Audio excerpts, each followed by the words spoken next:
hermanos, estamos viendo eventos sobrenaturales, eventos que llaman la atención, eventos que nos recuerdan que hay que prestar atención a las señales.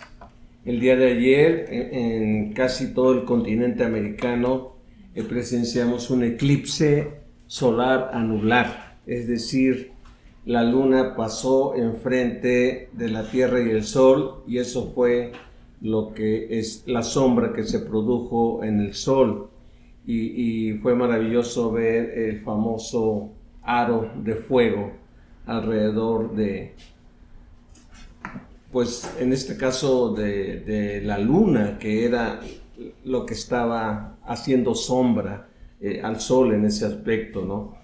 Pero también con tristeza nos enteramos de un fuerte terremoto ayer en Afganistán, y hoy otra vez tembló más de 6 grados el sismo, y pues yo no sé si es por la formación de la tierra allá, pero las casas se destruyen, gente muere, y esto es impresionante, ¿no?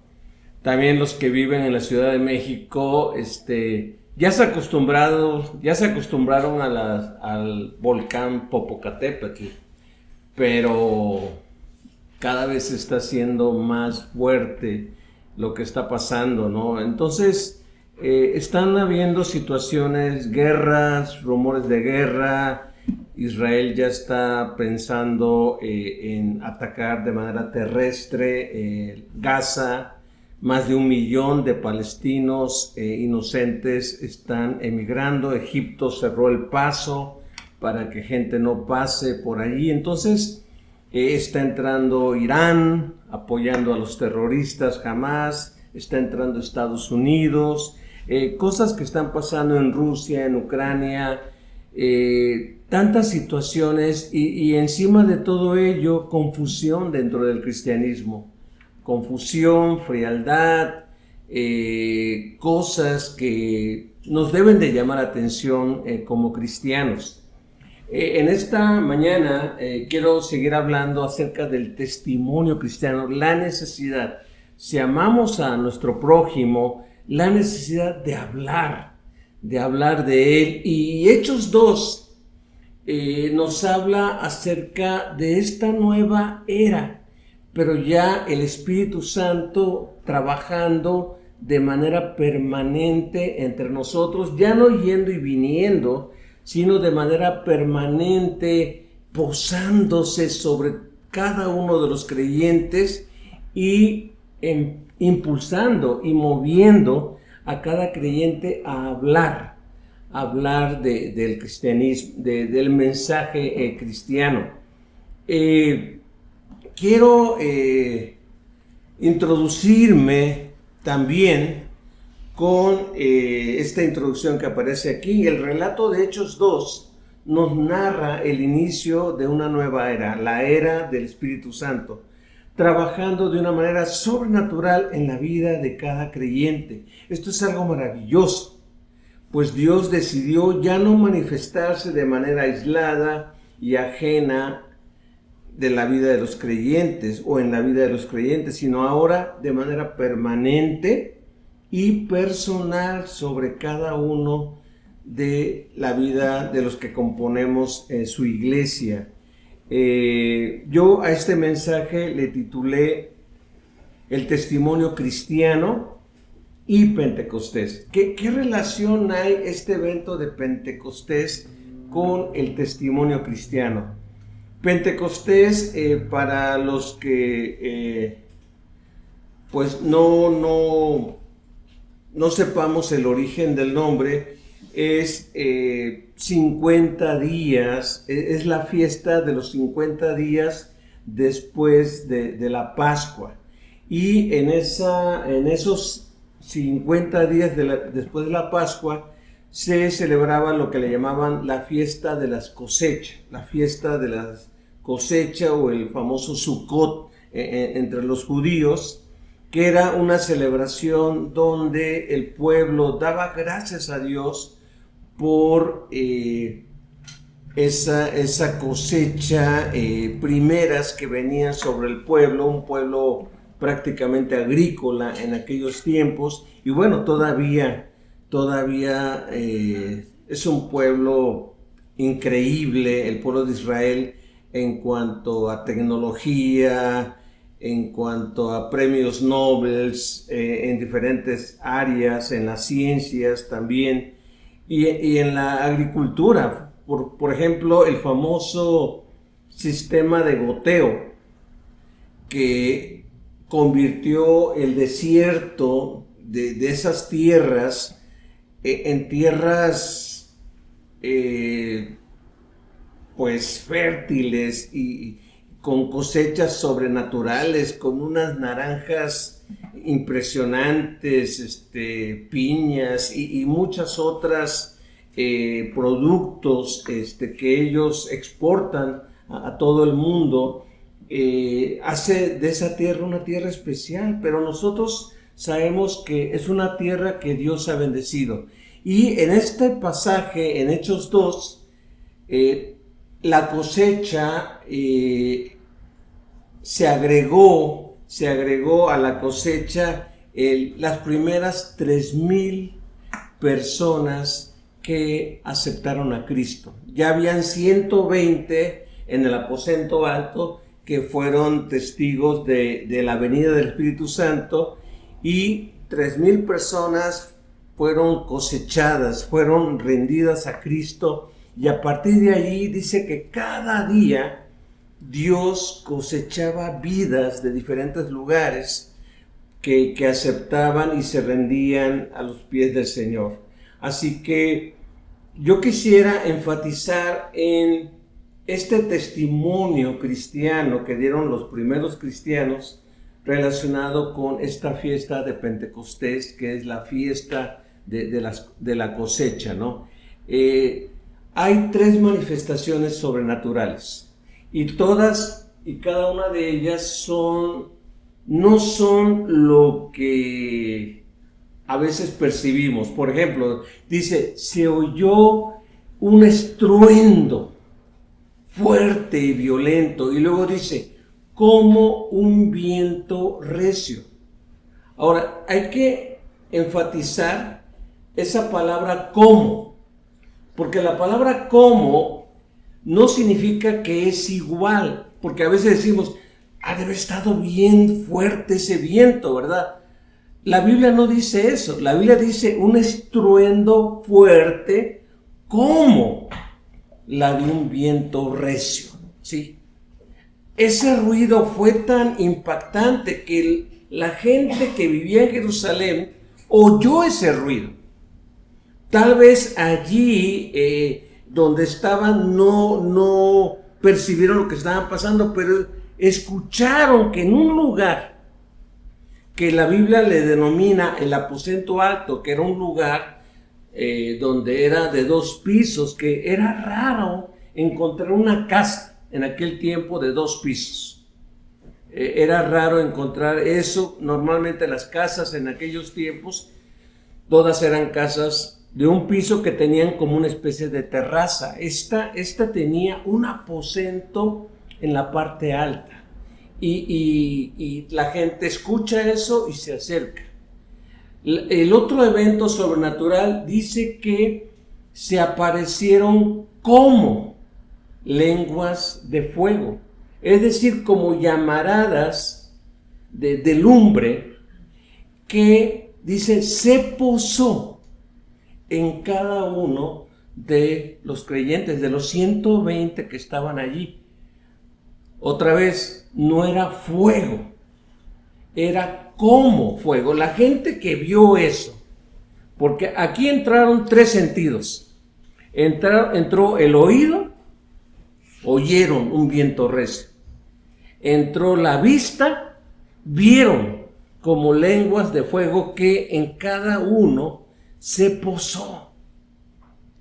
Y el habla, el otro sentido de hablar, empezaron a hablar en otros idiomas. Entonces hay 3 manifestaciones sobrenaturales, y yo, basado en esas 3 manifestaciones sobrenaturales, voy a dar 3 pensamientos de esto. El primer pensamiento que les quiero dejar es el poder que viene de Dios. John Stott, un escritor inglés que murió hace algunos años y que fue capellán de la reina Isabel, hace muchos años, en los años 70, 80 del siglo pasado, él dice que cada una de estas cosas, cada una de estas señales representa algo. En la primera señal habla de poder, el poder que viene de Dios. Y aquí es muy importante entender el testimonio cristiano. Es decir, el testimonio cristiano, el testimonio que Dios espera de nosotros, no es algo que emana, no es algo, ¿cómo decirlo? No es algo que se deba a ti y a mí. Es algo que viene de Dios. Porque si somos honestos, lo que hay dentro de nosotros, pues es algo que nos avergüenza. Hace rato, en el estudio bíblico que teníamos en la mañana, veíamos que hay cosas en nuestras vidas que nos avergüenzan. Hay cosas en nuestras vidas que nos entristecen, que nos dan pena. Y es maravilloso saber que viene algo a nuestras vidas, viene el poder de Dios, viene el Espíritu Santo y penetra, entra, se posesiona de nosotros de tal manera que nos hace diferentes. Tal vez tú digas, bueno, no soy digno, no tengo el estilo de vida o no tengo la experiencia para hablar a otras personas de este mensaje, de estas buenas noticias, de este evangelio. Es que nadie tiene. Ninguno de nosotros tenemos algo bueno en nosotros. Lo bueno viene, en este caso, de Dios. Viene de fuera hacia adentro. De tal manera que no es por ti, es debido a quien viene y toma posesión de ti y de mí.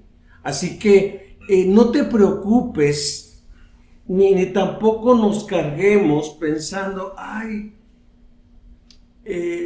no tengo la autoridad, no tengo la experiencia buena, mi vida ha sido un caos, mi vida ha sido un lío, me he metido en muchos problemas en mi vida. Muchos de nosotros nos hemos metido en líos, nos hemos metido en problemas y hay cosas que nos entristecen y nos avergüenzan de nuestra vida. Y muchas veces la terapia actual o la terapia humanista que tratan de animar a las personas es de ti va a salir cosas poderosas para hacer cambios. No es por ti, no es por mí. Es debido a Dios que viene. Y en el Antiguo Testamento siempre había manifestaciones poderosas que anunciaban la presencia de Dios. Por ejemplo, cuando Moisés estaba en el monte ante la presencia de Dios, dice la Biblia, el monte temblaba. El monte temblaba, el monte Sinaí temblaba. Y dentro de esas manifestaciones dice que había como torbellinos, como viento fuerte, como un viento fuerte.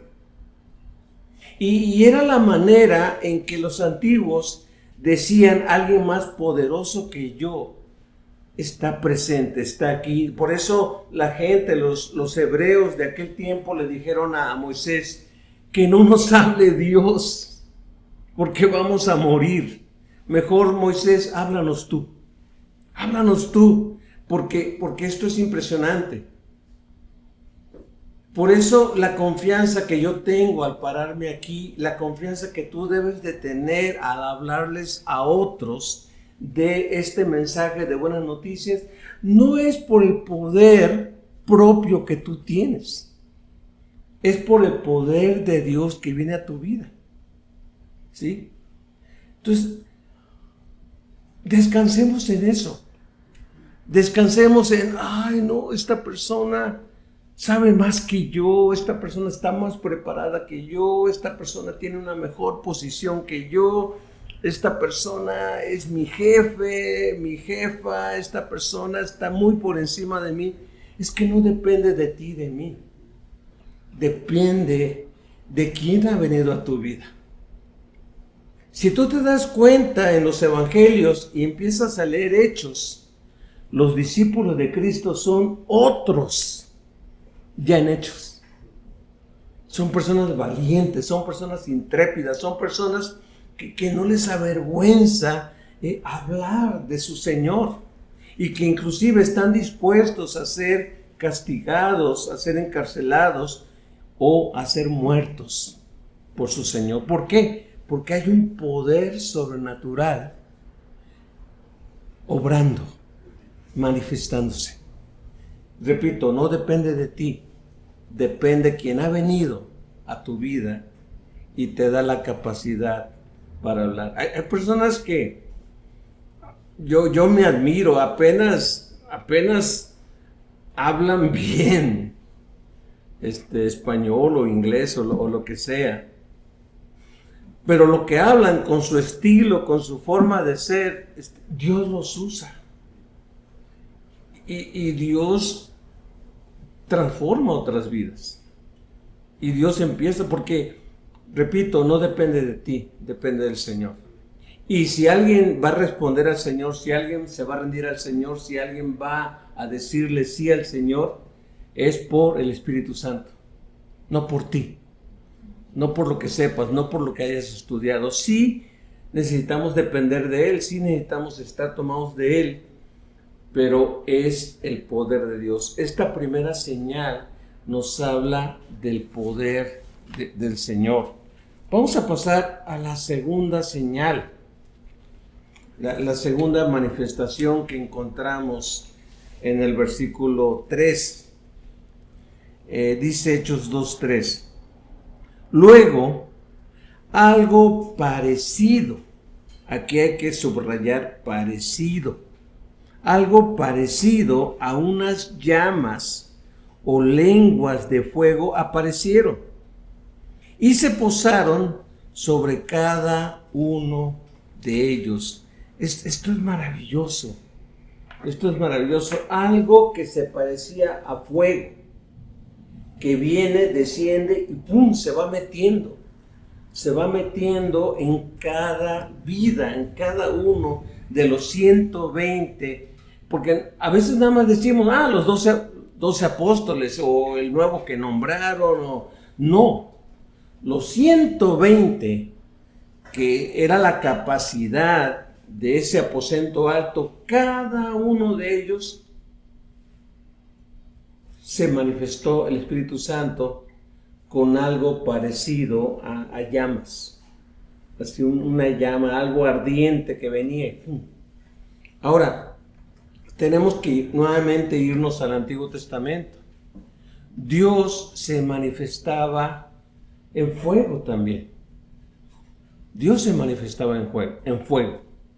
Por ejemplo, cuando Abraham recibió las promesas de Dios en Génesis 12 y 13, dice la Biblia que Abraham hace un pacto con Dios, hace un sacrificio, y dice que en medio de los animales que Abraham había sacrificado, se paseaba como una antorcha, como un fuego, y era Dios diciendo: yo estoy en tratos contigo, estoy trabajando contigo.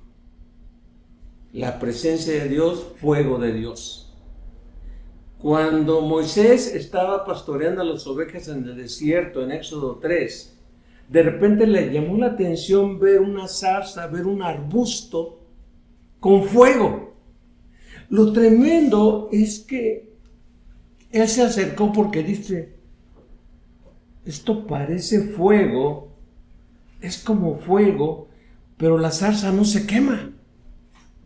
La zarza sigue ardiendo. Dice, ¿qué es esto? Esto es algo diferente que no conozco. Y cuando se va acercando, escucha una voz que dice, hey, Moisés, detente. El lugar que estás pisando, santo es. Quítate las sandalias de tus pies. Y ese fuego estaba representando la santidad de Dios, el fuego de Dios. Cuando Isaías tiene esa visión en Isaías 6 de la presencia de Dios, dice que ve el templo de Jerusalén, ve un gran trono y ve a alguien sentado en el trono. Él dice, muerto soy porque soy de labios inmundos y vivo entre un pueblo de labios inmundos. Y dice la Biblia que Dios manda a unos serafines o a unos querubines, y dice que uno agarra con unas tenazas. Esto es simbólico, es algo espiritual. Agarra un carbón encendido. Y cuando se habla de carbón encendido, si tú tienes experiencia con los famosos grills, haciendo carne asada y los carbones y todo esto, un carbón encendido es un carbón con fuego. Es un carbón que tú lo agarras y le sale llamas. Y dice que agarra ese carbón con las tenazas y se lo acerca a la boca de Isaías y le dice, has quedado purificado. El fuego habla de pureza, habla de purificación, habla de santidad. Imagínense cada uno de ellos con fuego posándose. Y lo que Dios nos está enseñando, y lo comenta Stott en su libro, Comentario a los Hechos, él dice, habían 120 zarzas ardiendo. Los 120 que estaban allí, ahora estaban siendo poseedores, siendo habitación de la presencia de Dios, de tal manera que todos aquellos que los vieran estuvieran frente a la presencia de Dios, así como estuvo Moisés frente a la zarza ardiente. Y qué tremendo es posarse de esa manera. Y esto nos debe animar que no importa el pecado que hayamos cometido, no importa las experiencias, los fracasos tristes, las situaciones dolorosas que hayamos vivido en el pasado. Cuando el Espíritu Santo viene, empieza un proceso de santificación, empieza un proceso de purificación, empieza, como dice Pablo en Corintios 5, 2 Corintios 5, 17, de modo que si alguno está en Cristo, nueva criatura es. Las cosas viejas pasaron, y aquí todas son hechas nuevas. Así que a lo mejor alguien te dice, oye, pero tú eras peleonero, yo te vi, yo te conocí, o tú eras una persona muy coqueta y que le coqueteabas a uno, no importaba si era casado, si era soltero, tú hacías esto, tú hacías esto. Sí, es cierto. Pero vino alguien que me limpió, vino alguien que me perdonó. No, hipócrita, y ahora que tú vienes a hablar, no, es cierto. Yo cometí muchas tonterías, como dicen algunos, muchas burradas en el pasado. Muchas cosas de las cuales uno siente dolor y vergüenza, pero vino alguien y limpió. Vino alguien y purificó. vino alguien y perdonó, vino alguien y transformó. Por eso cuando Isaías escucha la voz de Dios de ¿a quién enviaremos? ¿Y quién irá por nosotros? Isaías responde, heme aquí, envíame a mí. Porque el Espíritu Santo hace posible que tú y yo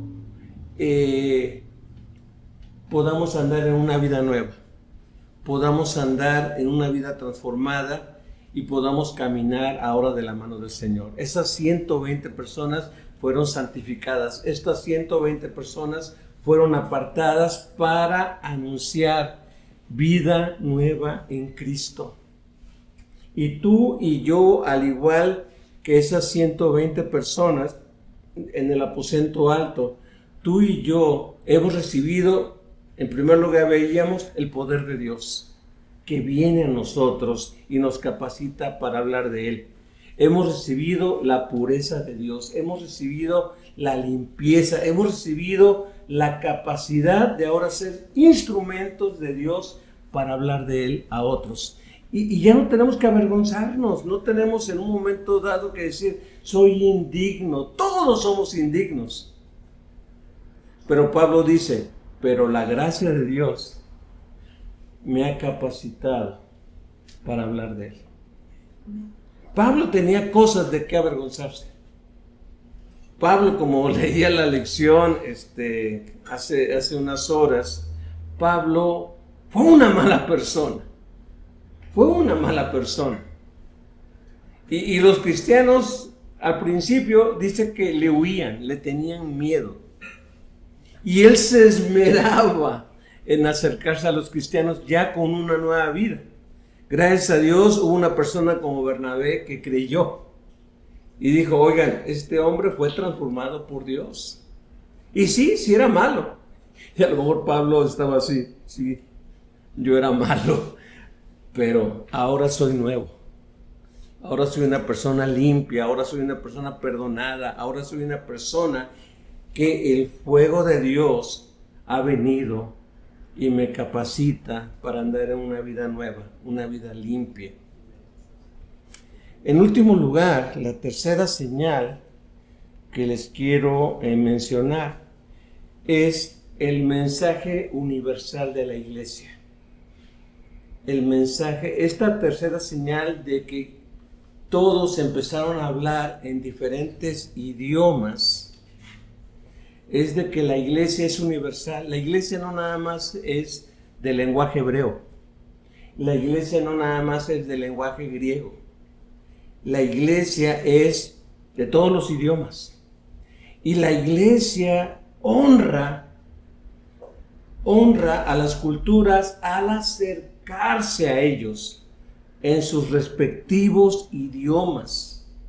Así que el mensaje del evangelio es universal y la iglesia es universal. Tim Keller, en uno de sus libros, él comenta que lo asombroso de la iglesia o lo maravilloso del poder de Dios, a diferencia de otras religiones, por ejemplo, ya lo he comentado en otras ocasiones esto, pero por ejemplo, lo grueso del Islam o lo grueso de la religión musulmana, sabemos que está en Oriente, sabemos que está en Arabia y sabemos que ellos tienen un lugar que le llaman la Meca, donde van a hacer allá sus peregrinaciones, cuando menos una vez en la vida. Pero está allá, muy lejos.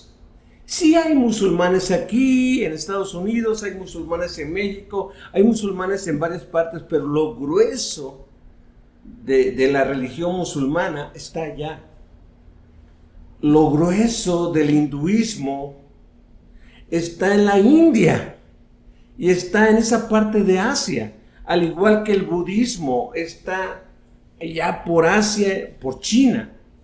Y sí hay budistas en otras partes, sí hay hinduistas en otras partes, pero lo grueso está allá. El cristianismo es diferente. El cristianismo empezó en Jerusalén, pero se empezó a mover. se empezó a mover por el Imperio Romano. Se empezó a mover y de Asia Menor pasó a Europa. Y Dios sí empezó a hacer cosas tremendas en Europa. Y uno pensaría que el cristianismo que se quedaría en Europa. Pero el cristianismo vino a América. Pero no nada más vino a América, sino que fue a África, fue a Asia. Y cuando vino el cristianismo a América, empezó un crecimiento poderoso que esta nación se creía que era la tierra prometida. El reino de Dios establecido en un nuevo continente. Lo tremendo de esto es que el cristianismo en América, cuando hablo de América, estoy hablando de Estados Unidos, está decreciendo. Y tal vez tú digas, Dios mío, si se acaba el cristianismo aquí, se nos acaba todo. No, pero el cristianismo se está moviendo. Y se está moviendo a América Latina. Hay un avivamiento en países de América Latina. Pero no nada más está ese avivamiento en América Latina. El cristianismo se está moviendo por África, por Sudáfrica. Y se está moviendo en diferentes lugares. Es lo maravilloso que el mensaje cristiano y la vida de la iglesia es universal. No es... el cristiano no tiene un lugar a donde decir, tengo que viajar ahí una vez a la vida para rendirme a Dios. Es más, si quieres viajar a Israel, que ahorita no te lo recomiendo, pero si tú quieres viajar a Israel, es un bonito anhelo, que es un anhelo que yo tengo de algún día viajar allá. Pero allá no está el cristianismo. Sí, hay iglesias que se dicen cristianas, hay iglesias que se dicen ortodoxas, hay iglesias que se dicen católicas o mesiánicas y todo ello, pero el cristianismo es tan maravilloso que no se localiza en una sola geografía, es universal. Y es muy interesante la lista de 15 pueblos, 15 naciones que Lucas escribe en este pasaje. Vean, primeramente algo que duele para los galileos. Dice el versículo 5, Hechos 2:5. En esa ocasión había judíos devotos de todas las naciones que vivían en Jerusalén. O sea, llegaron para la Pascua, se quedaron para Pentecostés y había de todas las naciones. Y dice así, cuando oyeron el fuerte ruido, todos llegaron corriendo al lugar y quedaron desconcertados al escuchar sus propios idiomas hablados por los creyentes. Ahora, ¿por qué se quedaron desconcertados? Vean la razón. Estaban totalmente asombrados, diciendo, ¿cómo puede ser?, exclamaban. Todas estas personas son de Galilea. Wow, da pena comentar esto, pero Galilea era un lugar donde estaba la gente menos educada. Entonces, ellos sabían por la manera de hablar, muchas veces estas personas, y luego le echan a mi Veracruz, le echan a ciertos lugares, estos se roban las vocales y se quitan esto y pronuncian mal y esto y aquello y todo esto. Y es una lucha que los que somos de allá tenemos que estar, y lo dije así, no lo dije así, cosas así, pero la gente de otras, gente tal vez muy culta, decían, ¿cómo puede ser esto? Si son galileos. Dice, y cada uno de nosotros los escuchamos hablar en nuestra lengua materna. Ahora, ¿qué significa en nuestra lengua materna? ¿La lengua de la mamá? No, es la lengua original.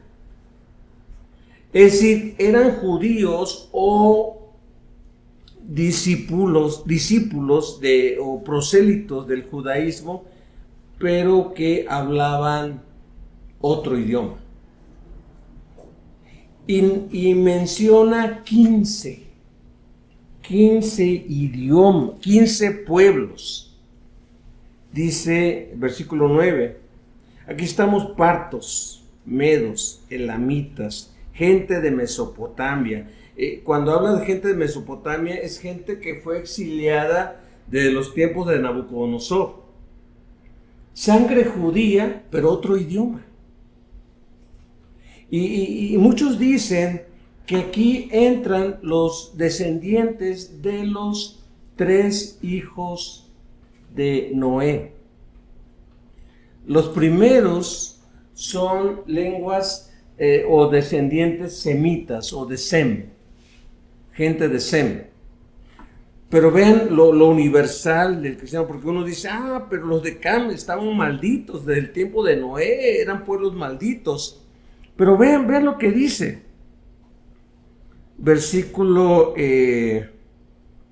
pues parte del 9 y 10 dice, elamitas, gente de Mesopotamia, Judea, Capadocia, Ponto, de la provincia de Asia.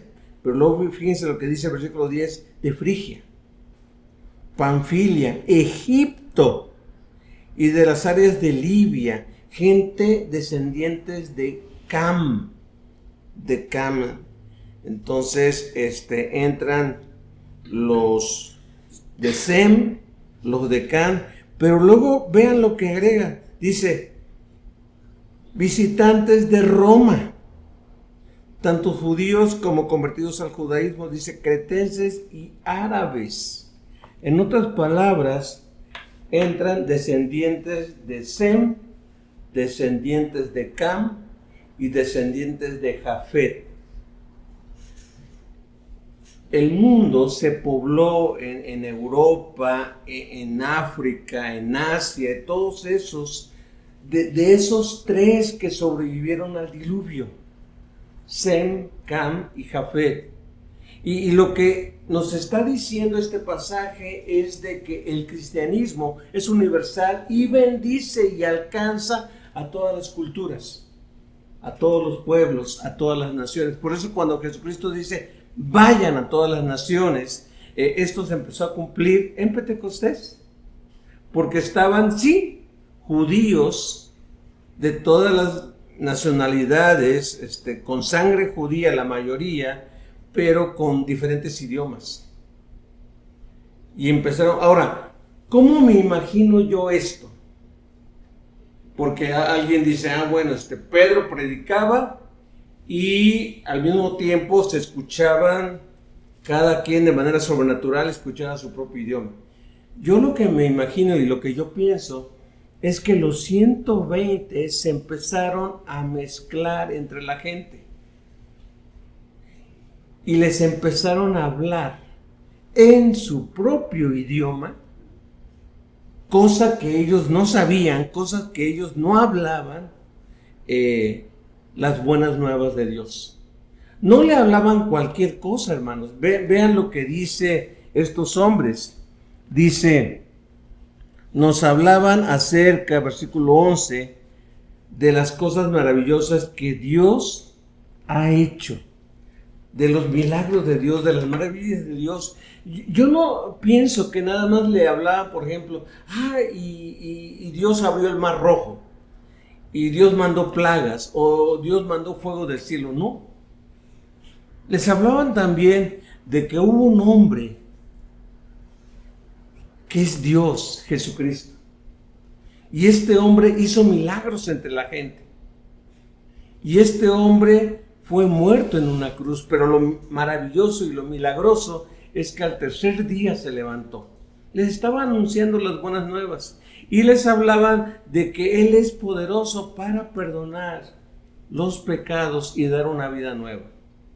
Este es el mensaje de las buenas noticias. Y cada quien escuchó en su propio idioma el mensaje del Evangelio. Esto me alienta, me reconforta de que cuando te conviertes a Cristo, no te conviertes en un judío. Sigues teniendo tu cultura hispana en nuestro caso, pero ahora eres cristiano. El cristianismo penetra la cultura y empieza a transformar. Pero honra tu cultura. No te convierte en un cristiano chino, aunque a lo mejor tengamos los ojos un poquito así. Seguimos siendo hispanos. A un chino lo convierte en un cristiano chino, no lo convierte en un cristiano europeo. A uno de Europa es un cristiano europeo, no lo convierte en un cristiano latinoamericano. Aunque hay personas que abrazan y dicen, yo soy de aquí, yo soy de allá. Es lo maravilloso del cristianismo, es universal. Penetra en todas las culturas y les deja a cada cristiano, según su cultura, sus características. Yo quisiera tener las disciplinas de los coreanos, que se levantan a las 4 de la mañana y se juntan 5,000 a orar. A veces está 1, 2 o 3 batallando a ver cuántos nos reunimos. Los coreanos dicen, vamos a orar. 5,000 orando a las 4 de la mañana. ¡Wow! Es su cultura. Es su manera de ver las cosas, ¿no? Hay personas muy disciplinadas, muy puntuales, muy organizadas y todo eso. Otros somos más espontáneos, más improvisados y todo eso. Es algo que a veces no nos gusta, porque no debemos de vivir de la improvisación. Pero qué bueno que de las diferentes culturas podemos aprender algo. Y es lo maravilloso del mensaje cristiano. En estas 3 manifestaciones sobrenaturales, el Señor nos recuerda que en el mensaje, en el testimonio cristiano, tenemos que depender del poder de Dios que viene sobre nosotros. Tenemos que depender de la limpieza de Dios, de la pureza de Dios que viene sobre nosotros. Y tenemos que depender de ese mensaje universal que trabaja en nosotros, en el cristianismo. Quiero concluir con lo siguiente. Somos llamados a adorar a Dios. Somos llamados a amar a nuestro prójimo. Mostrar al mundo que somos discípulos de Cristo. Y también somos llamados a alcanzar al mundo. Es lo que como remanente mencionamos en las 3A. Adorar a Dios, amar al prójimo, alcanzar al mundo. Mostrando que la iglesia es una familia universal. Sin importar historia, sin importar religión, sin importar estilo de vida. El mensaje del Evangelio es para todos y todos los creyentes tenemos la capacidad, fíjate bien, tenemos la capacidad para compartirlo. No te sientas menos. Si tienes a Dios, si tienes a su Espíritu Santo, si has participado de la experiencia del Pentecostés, tú puedes compartir el mensaje. Tú lo puedes compartir. ¿Qué vamos a hacer? ¿Vamos a seguir nada más viendo para nosotros? ¿O vamos a hablar a las personas en su propia cultura, en su propia necesidad, en su propia manera de ver la vida, llevarles estas buenas noticias? Oremos. Bendito Señor y Padre nuestro, gracias. Gracias por tu palabra y gracias por estas historias, Señor Santo, que nos narra tu palabra de cómo inició la iglesia, las cosas que tú hiciste, las cosas que tú llevaste a cabo y cómo esas cosas nos animan a pensar que nosotros participamos de lo mismo. Nosotros contamos con el mismo poder. Nosotros contamos con la nueva vida en Cristo, la limpieza que tú has hecho en cada uno de nosotros.